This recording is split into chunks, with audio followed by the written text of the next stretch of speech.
प्रश्न आपसे पूछते हैं, क्यूबा के मिसाइल संकट की विवेचना कीजिए।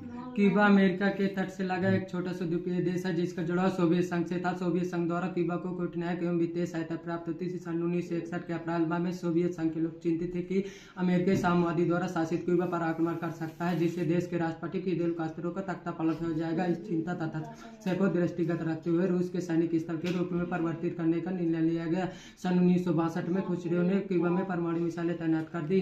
क्यूबा में सोवियत संघ को परमाणु मिसाइलें तैनात करने की जानकारी अमेरिका को 3 सप्ताह विलंब से प्राप्त हुई। कालीन अमेरिकी राष्ट्रपति जॉन एफ कैनेडी तथा उनके विश्वसनीय सलाहकार नहीं चाहते थे कि दोनों देशों के मध्य परमाणु युद्ध छिड़ जाए। अंततः वह इस विषय पर थे कि खुसरो को परमाणु मिसाइलें तथा अन्य हथियार हटा लेने चाहिए। अंततः वह कैनेडी ने दे दिया कि अमेरिकी युद्धपोतों को आगे करके क्यूबा की ओर जाने वाले सोवियत जहाजों का मार्ग अवरुद्ध किया जाए। ऐसी स्थिति में कई बार अनुभव हुआ कि युद्ध अवश्य होगा। इस क्यूबा मिसाइल संकट को क्यूबा मिसाइल संकट के रूप में भी देखा जाने लगा। क्यूबा मिसाइल संकट शीत युद्ध का चरम बिंदु था। शीत युद्ध सोवियत संघ एवं रूस के तनाव, संघर्ष एवं प्रतिद्वंद्विता के एक श्रृंखला के रूप में जारी रहा। क्या बात है, बहुत बढ़िया, बहुत बढ़िया, बहुत बढ़िया, बहुत बढ़िया।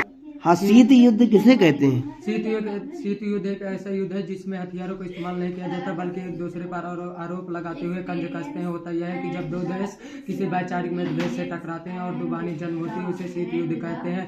यह एक ठंडा युद्ध है जिसमें शस्त्र या अस्त्र का इस्तेमाल नहीं किया जाता है। दुबानी जन्म होती है, उसे शीत युद्ध कहते हैं। बहुत बढ़िया, क्या बात है। दूसरी दुनिया किसे कहा जाता है?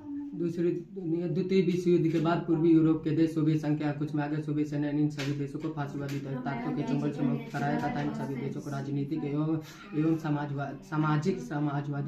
सोवियत समाजवादी प्रणाली के अनुरूप बनाया गया। इन देशों को ही समाजवादी खेमे के देश या दूसरी दुनिया कहा जाता है। इस खेमे के नेतृत्वकर्ता समाजवादी सोवियत गणराज्य था। बहुत बढ़िया।